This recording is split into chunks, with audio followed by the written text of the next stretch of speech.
નમસ્કાર મિત્રો, દેશ અને દુનિયાના સૌથી મોટા 5 ખેડૂત સમાચાર આજના આ વિડીયોની અંદર જાણવાના છીએ. તે પહેલાં દરેક મિત્રોને ખાસ નંબર વિનંતી કે ચેનલ ઉપર નવા આવ્યા હોય તો ચેનલને ખાસ સબસ્ક્રાઈબ કરી દેજો અને વિડીયો પસંદ આવે તો વિડીયોને લાઇક કરી દેજો.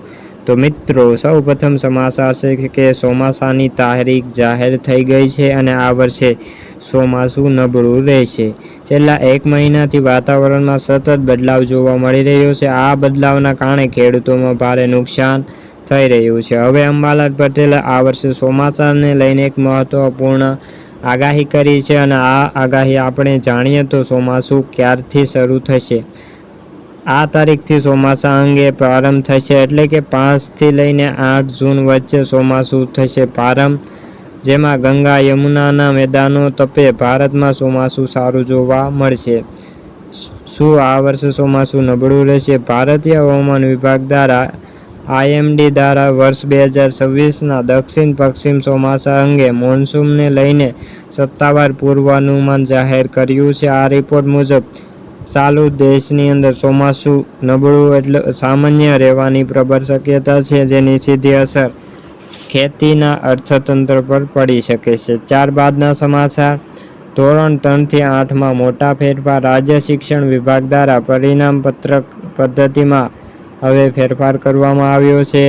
બાલવાટિકાથી માંડીને ધોરણ 1, 2 અને વિદ્યાર્થીઓને હાલ આપવાથી માર્કશીટના બદલે હોલિસ્ટિક પ્રોગ્રેસ કાર્ડ આપવામાં આવશે. આ ઉપરાંત જે વિદ્યાર્થી ધોરણ 3 થી 8માં અભ્યાસ કરે છે તેનું પરિણામ રાજ્ય કક્ષા ઓનલાઈન તૈયાર થશે અને જે શાળામાં અપલોડ કરીને વિદ્યાર્થીને આપવામાં આવશે. ત્યાર પછીના સમાચાર, RT એડમિશનની તારીખ લંબાવવામાં આવી છે.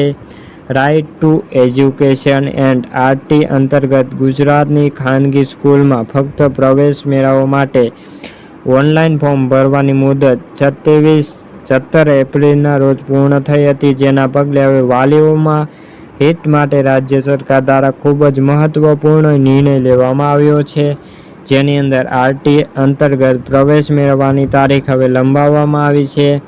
RT અંતર્ગત પ્રવેશ હવે 23 એપ્રિલ સુધી, એટલે કે આજે છેલ્લો દિવસ છે, તે પહેલાં 17 એપ્રિલ રાત્રે 12 વાગ્યાનો સમય મર્યાદા પૂર્ણ થતી હતી. ત્યારબાદના સમાચાર, 1 એપ્રિલે પાન કાર્ડમાં આ નિર્ણય બદલાયો છે. ખાસ કરીને પાન કાર્ડના નિયમોની અંદર ચુસ્તપણે હવે માત્ર આધાર કાર્ડ પૂરતું નથી, પરંતુ નવું પાન કાર્ડ કઢાવવા માટે પાન કાર્ડ એકમાત્ર દસ્તાવેજ તરીકે પૂરતું રહ્યું હતું, પરંતુ 1 એપ્રિલ 2026ના રોજ આ સમાપ્તિ થઈ રહી છે અને નવા નિયમ અનુસાર પાન કાર્ડ કઢાવવા માટે અથવા તેને સુધારવા વધારા સહાય દસ્તાવેજના આપવા માટે ફરજિયાત બન્યું છે.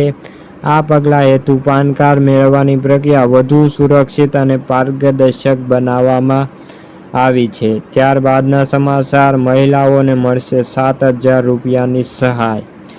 પ્રધાનમંત્રી નરેન્દ્ર મોદીએ 9 ડિસેમ્બર 2024ના રોજ મહિલા સશક્તિકરણ ICBમાં સખી યોજના શરૂ કરી છે, જેમાં 1 મહિનાની અંદર આ યોજના ખૂબ જ સારો પ્રતિસાદ મળ્યો છે.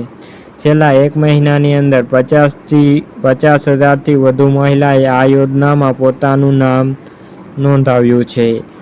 ICBમાં સખી યોજના 18 થી લઈને 70 વર્ષ વયની વચ્ચેની ધોરણ 10 પાસ મહિલાઓ આત્મનિર્ભર અને સશક્ત બનાવવાના ઉદ્દેશથી આ યોજના શરૂ કરવામાં આવી છે. તો મિત્રો, આ હતા આજના સૌથી મોટા 5 ખેડૂત સમાચાર. વિડીયો ગમ્યો હોય તો વિડીયોને લાઇક અને સબસ્ક્રાઈબ કરી દેજો. ફરી મળીશું બીજા વિડીયો સાથે. ત્યાં સુધી બધા મિત્રોને જય જવાન, જય કિસાન.